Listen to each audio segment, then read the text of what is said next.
In today's episode, we get behind the wheel of the new 2022 Acura MDX with super handling all-wheel drive. Can this luxury crossover conquer the rock trail? We put it to the test on this episode of Driving Sports TV.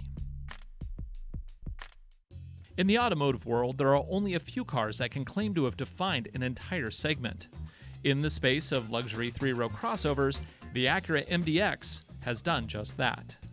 For 2022, Acura has stayed the course, keeping everything we love about the MDX, while at the same time improving handling, comfort, technology, and styling. The model we're testing today is the upscale SH all-wheel drive Advance with upgraded platinum white paint. As you see it here, price is $62,175 US, including destination. It does cost a bit more than the outgoing model, but it's also better equipped. In terms of its exterior design, this new MDX features a bold and modern look, with lots of tight creases. However, those vents, unfortunately, they're blocked off. Will the upcoming Type S open them to provide practical engine cooling? For now, only Acura knows. Under the hood of this one is the same 3.5-liter V6 as the outgoing model. It pushes up to 290 horsepower and 267 pound-feet of torque through a 10-speed automatic transmission to Acura's super handling all-wheel drive system. EPA rates economy of this setup at 19 miles to the gallon in the city and 25 on the highway. Premium fuel is recommended. When properly equipped, the MDX can tow up to 5,000 pounds. With all three rows in place, you get 18.1 cubic feet of storage in the back. With that third row folded, you get 48.4. Flatten all the seats down for a whopping 95 cubic feet of total capacity. You also get some bonus space under a false floor. In the back, there's a DC power socket as well as a button to close the gate when you walk away. You can also hit the standard gate button if you prefer. Now, let's see how humans fit in here. It's actually a little tighter than I was expecting. I think it's because the floor is so high. I do have headroom, even though this does have a panorama sunroof that does eat up some of the space. I also get privacy screens, or sunscreens, or whatever you want to call them. And I have my own control over aircon. I have heat in the second row, and I also get a 12-volt and an AC power socket in addition to USB. Even better, this doesn't just fold out, the whole thing folds down, and I have a massive bin and cup holders. And this is perfect, honestly. My two kids back here, this is great because it creates a wall between them. It kind of turns these two seats into captain's chairs, although no armrest, of course. Now let's see about that third row. There we go.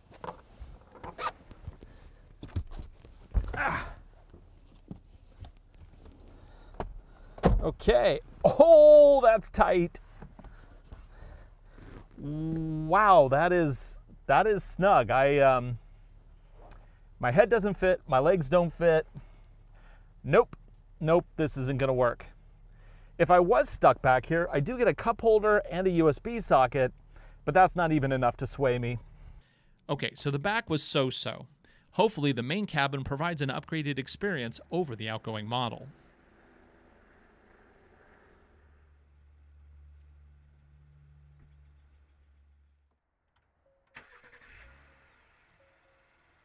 This is a significant improvement. What they've done is taken the design elements that were first established in the RDX a couple years ago and finally brought them over to the MDX. The RDX being, of course, a smaller version of basically the same car. What does this one get? Well, it still has the same V6 engine with cylinder deactivation for decent MPGs. It still has SH all-wheel drive, which is one of the best all-wheel drive systems on the market. And what it finally gets here is the whole new navigation system. And the navigation system is unlike anybody else's. Whereas Lexus uses a trackpad like you would traditionally do, where you're moving a mouse around, this one uses relative position to my finger.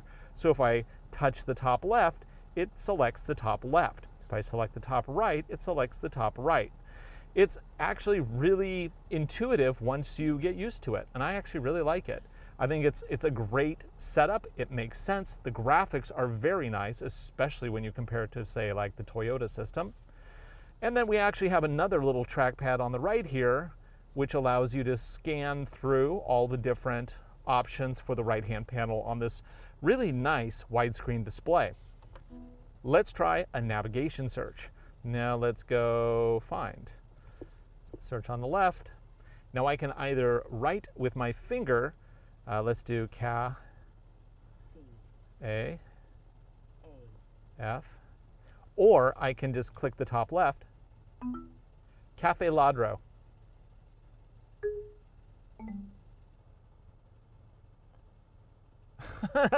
KK Lad Monroe? That's like not even close. Starbucks. Well, at least I can get that one right. And there we go. Let's just say voice search won't let you find your favorite independent coffee shop. You can always do a keyboard search, and then this point it kind of works a little bit more like a trackpad, but it's still relative. Enter. Now it finds it. So there you go. Start route. And it has really nice looking graphics. Overall, I do like this system. Clearly they need to work on the voice commands, but other than that, it's solid. It also has cabin talk, which allows me to communicate to those unfortunate souls in my third row. Of course, it also controls your audio entertainment. You can either do XM satellite radio or traditional terrestrial FM radio. I'm going to set up Apple CarPlay, however. So I'm going to, I've never done this before on this system, so let's see what it does. Connect phone, connect new device. So there's two ways. I can do it via USB or I can use Bluetooth. We will use the cable setup process because this typically works a little bit smoother than some other systems. Where is my ports? Ah! Ha! They're right there. I have a pop-up USB and USB-C. Give me a little bin to put my phone if I want to put it there. Unless I had an iPhone Max. An iPhone Max wouldn't fit there. Now let's go ahead and set this up. Connect via iPhone via USB and follow prompts on the device. The other method is to have it unplugged, and you can just simply go to your Bluetooth settings and click hands-free link. Once you do that, it'll synchronize with Wi-Fi, and then you have wireless CarPlay. And a really handy charging pad. I love the location of this charging pad. Not only is it convenient, but it's also huge. You could put an iPhone Max on here, no problem. Oh, that is cool. Love it. The seat is really comfortable with a ton of options.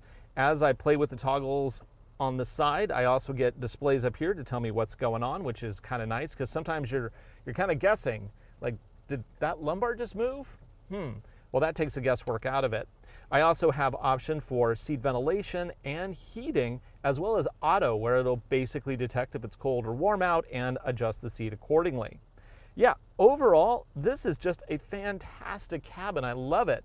It may not have the best second and third rows, but boy, this front seat is where it's at. The whole interior here, I mean, you look at the wood, the leather, just the overall design, they've really put a lot of thought into this. And this is probably one of the most driver-centric crossovers I've been in, where so many crossovers really focus on the second row or the third row. This one, yeah, it's all about the driver. I have just a really great feeling steering wheel that's wrapped in leather with little paddle shifters that have a really nice click to them.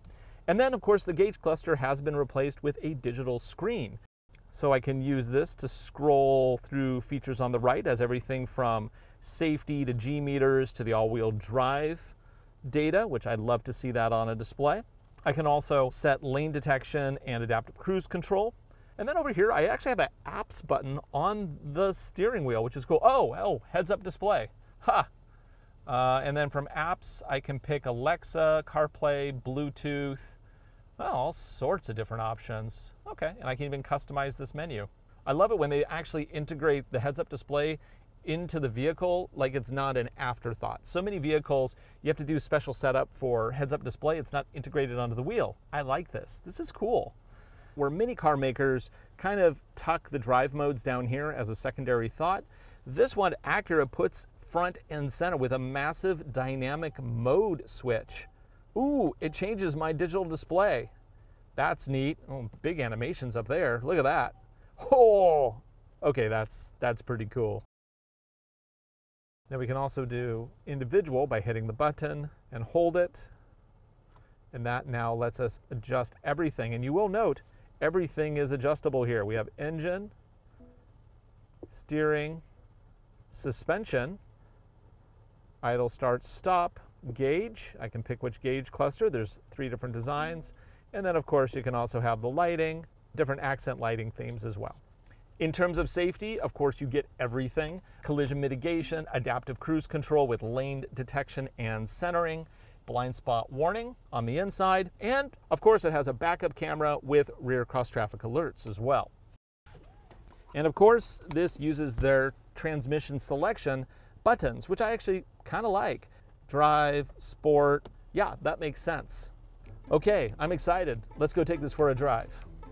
But first, I want to see how well the MDX handles power distribution with full throttle starts on a slippery surface. For this, we'll use our standard gravel road and a slow motion camera. We keep the system on normal. In this mode, we can see a front bias rear its head due to the slippery conditions, with the rear tires kicking in after a full rotation. Next, sport mode with sport shift on. Here we can see the rear wheels dig in as up to 70% of available torque is shifted to the back. Finally, sport with sport shift and traction control off brings out a proper gun show.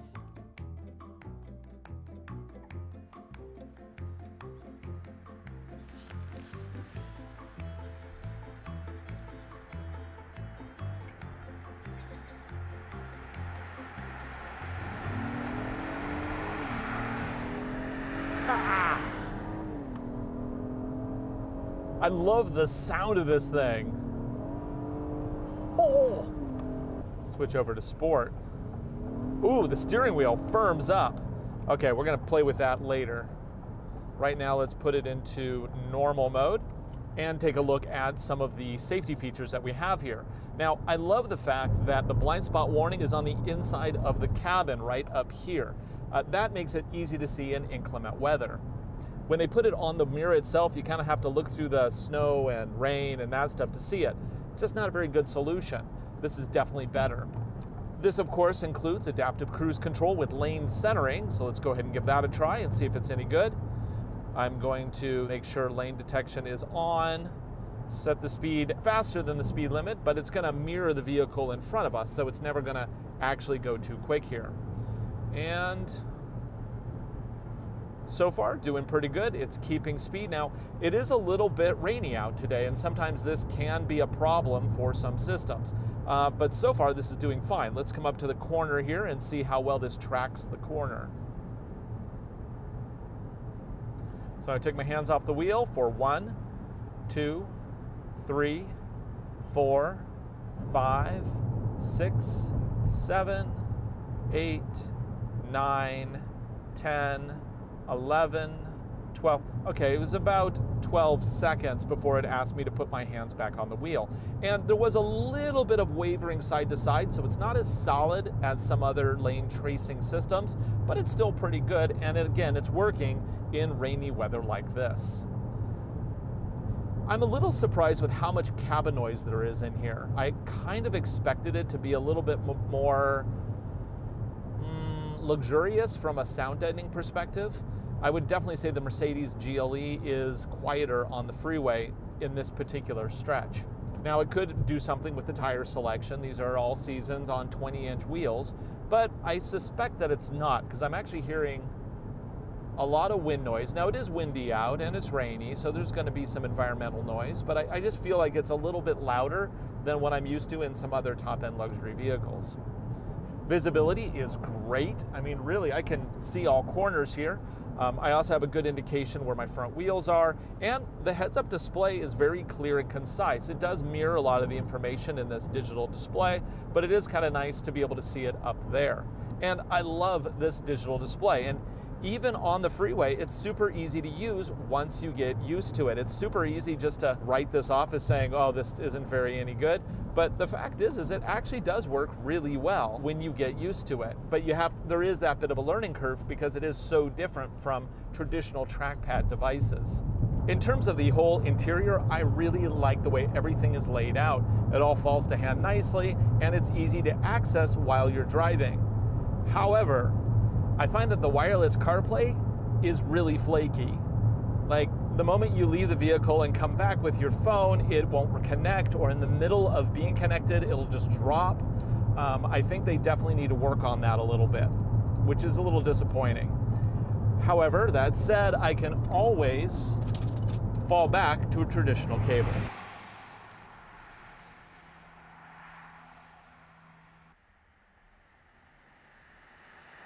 Where most people look at a three-row crossover and they think, I want something luxurious and competent that can fit an entire family. Acura looked at the space and said, you know, we want to build a sports car that also holds 3 rows of seats. And that's this new MDX. Because really, this is one of the coolest looking 3-row crossovers, which is kind of funny because the previous generation was so much more of a utilitarian luxury crossover. And that's, I think, what kind of made it very successful. But in this respect, Acura, they've fully embraced the fact that they want to be a luxury, high-end, performance-oriented car maker. And this MDX really fits that bill. It's kind of funny. It's almost like they took their SH all-wheel drive system and they built the crossover that it deserves. This is a performance all-wheel drive system from its inception. Let me show you. I'm going to go to sport mode here, which will give us the most extreme amount of power to the back. I'm going to put my foot down and I'm going to corner. And what it does is, you can see here, it's putting a lot of power to the front. But once I start slowing down and then I corner and I apply throttle, you'll see a lot more power going to that rear outside wheel. What it's doing is it's applying extra power to the outside rear wheel, whichever side should be on the outside, to help with that yaw rotation. It's like all-wheel steering from the all-wheel drive system without the extra mechanicals required of actual steering the vehicle. And it even goes one step beyond that by also applying a slight amount of braking to the inside wheel to, again, help with the rotation. It's like they've taken all of the current technology and applied it to this crossover.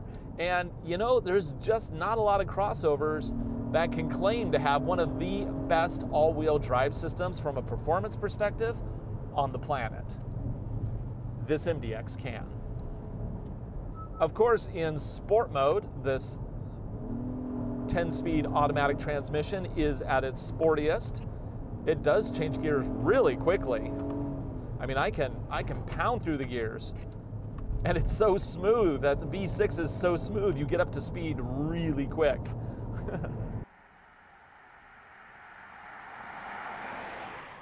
As we saw when I went through the features of the vehicle earlier, And on the phone we have Andrew Quinlan from Acura to answer some questions. So tell me about the suspension here. There's a lot changed for the new MDX. The biggest is obviously moving to double wishbone front suspension. That's the first time for MDX. It makes a huge improvement in ride quality, better contact patch, so cornering, stability, driving dynamics are significantly improved. And then at the rear, there's a revised multi-link. How does the suspension get altered in the different drive modes? The shocks, the dampers do not change in the different drive modes. So it's an amplitude reactive damper on all MDXs. As you switch through the drive modes, when you go to sport, you're going to get sportier throttle, more aggressive shifting. The SH-AWD system tightens up. All those elements change, but the actual damper setting is the same. So I guess the confusion I have is that the individualized setting allow for comfort, normal, and sport, and I didn't really feel much of a difference between the three. So I guess, why is there a option there, and what is that changing? In individual mode, there is this mode for suspension that is changing the SH-AWD settings. It's really handling, and it's labeled suspension, and I recognize that's confusing, but what it's changing is the handling, and SH-AWD we categorize as a handling element. So does that push more power to the outside rear wheel than normal if you put it onto sport? Like, is it more aggressive with that yaw moment? Power channeling?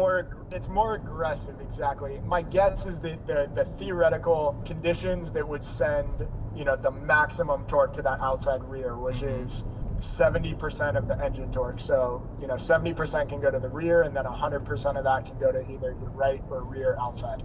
That I think would still happen in like comfort mode, for example, but it's just going to be, the threshold for it is going to be higher. So in sport mode, it's going to be much more likely to push that power to the rear and to the outside. This car seems even sportier than the RDX at this point. And I thought the RDX was pretty sporty, but like this one, it really feels like Acura said, we want to build a sports car and we want to give it 3 rows of seating. Was that the design idea here? In a sense, yeah. I think we would rank, you know, them comparably sporty. RDX has the advantages of just being smaller, being lighter, having that turbo 4, which is super fun. But yeah, I mean, we want to deliver precision crafted performance in every car we make. It's hard to do something to like pioneer a segment like that, and you might get it right, you might get it wrong. We thankfully got it right. We had to balance the expectations of 3 rows of comfortable seating and getting it a little bit bigger even, but then also make something that drives even better. We're bringing back Type S, and there's going to be an MDX Type S, so you need to have something that's fun and has that driving character, but still, you know, can fit coolers and strollers and all that stuff in the back. RDX is a blast to drive on, you know, winding roads, and MDX is too. Okay, last question. You brought up the Type S. Do the vents on the front that are currently filled with plastic pieces, are those opened on the Type S? So are they functional? The only spot where there's a couple is right where the like parking sensors are at the front of the car. Okay. Otherwise, I mean, that engine, so it's getting our new 3-liter V6 turbo. Yes. And the thing needs air, and we opened up the grill. I want to leave a little bit of, you know, leave a little bit to be revealed. But, yes. Yeah, you'll see more on that later, but I'll hint at that there's some more air coming into that engine. That just might be the world first announcement about the opening of the air ducts for the upcoming MDX Type S. That's exciting stuff. We know the Type S will be fast. But just how fast is this advanced trim? Time for a 0 to 60 to find out. Gonna put the car into sport mode. Line it up. This is mostly level. 3, 2, 1, go. Pedal down. Okay, sounds good.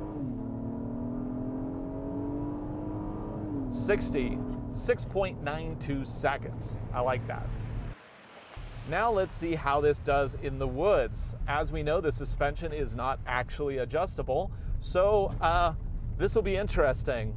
Sport tuned suspension in the forest on the rock climb. This will be fun. The question is, of course, how well does it do on gravel roads? It's actually quite good in spite of the really tight suspension. Can I get a little back out here? Oh, no, that all-wheel drive system knows what it wants, and the traction control is not giving it up. Adding a little throttle into a fast corner, I was able to coax a slight jog out of the MDX, but with traction control on, it was very strict about keeping things under control. Heading deeper into the woods, I had to slow down a bit to avoid a flat. Since things are getting a little rocky here, I'm switching into comfort mode, which doesn't adjust the suspension, but it should adjust the throttle to be a little bit more gradual. If ever there was a crossover where I was questioning myself as to why I'm doing this, it's with this MDX. It's like taking a sports car onto a hill climb. These large 20-inch wheels aren't doing any favors here, but they do look great. Okay, well, it made it up that, no problem. Let's go on to the actual test, the rock trail. Now, the reason we do this test is not necessarily because you're going to take this up rocky hill climbs. although this is an actual trailhead road. So people do drive up here, but what we're looking for is how the all-wheel drive system channels power around the system on an incline when it loses grip on a wheel. This is very similar to what you would get if you hit an ice patch or you're going up a snowy road or something like that. So even though we're seeing rocks, don't think of it as rocks, think of it as slippery situations with uneven traction on an incline. There's nothing really to do to set up the vehicle here. We're just going to make sure that we're in comfort mode. I'm going to be in drive, and away we go. So the SH all-wheel drive system will put up to 70% of power to the rear wheels. It will also put up to 100% of that power to a single wheel when necessary. And it does it without brake vectoring. It's part of the cogs in the system. But in the front wheels, it will use brake vectoring. So let's see how this looks when we get uneven. I'm going to take traction off this wheel and that back left wheel. We'll see what we got. So right now, we have two wheels in the air. I'm applying just slight throttle. I see power going 100% to the back wheels. Can it do it? Oh, and it got through. One thing we have to be cautious with here is ground clearance. It only has 7.3 inches of it, which is definitely on the low side for a crossover like this. However, that V6 engine, it does provide really smooth power and plenty of torque to get through this situation. Now I'm going to go over here and we'll see how well this nose does as far as approach angles. And I got to go all the way to the right because I don't want to scratch the wheels on the big boulder on the left here. Steady as we go. I'm going to hop out and check that clearance just to make sure that we're okay. Park, pull the handbrake, push the handbrake, right. Oh, that rock's going to be an issue.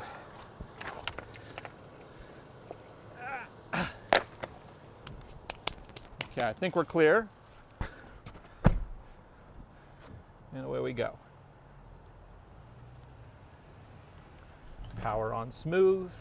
Putting power to all four wheels according to the gauge indicator there. Makes it easy. SH all-wheel drive is really, really great, whether you're doing performance driving or if you're even doing light off-roading. That's why it's the basis for even Honda's iVTM4 system that you get in the Ridgeline, because that's a truck. So if you tune the system slightly different, it really highlights those off-road capabilities. The only downside of the system is you can only get it with a 6-cylinder engine currently. They don't have it mated any other way. So that's a downside. Now let's look for hill descent control. I'm not seeing it. Okay, we'll have to do it the old-fashioned way, with our foot. Okay, now that we got that done, let's consider this MDX. If you want something that you can take around town, but also is very competent off-road, you'd probably do better looking at the GLE. With its airlift suspension and really advanced dynamics, it really does everything well. This MDX, it is a superstar on the street, and I know it would be great in the snow as well too, because of the SH all-wheel drive system. However, off-road, yeah, not something you're actually going to do with this one, at least not enjoy it.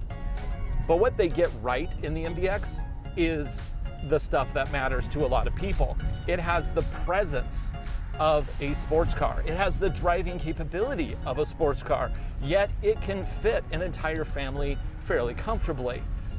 Second and third rows, but still pretty good. So if you want something that's more city, look at the MDX. If you want something that's more all-round, but still has that cachet, look at the Mercedes-Benz GLE. My choice, oh, and I hate to say this, I think my choice would be on the GLE. This is good, this is real good, but for me, it's a little too one note.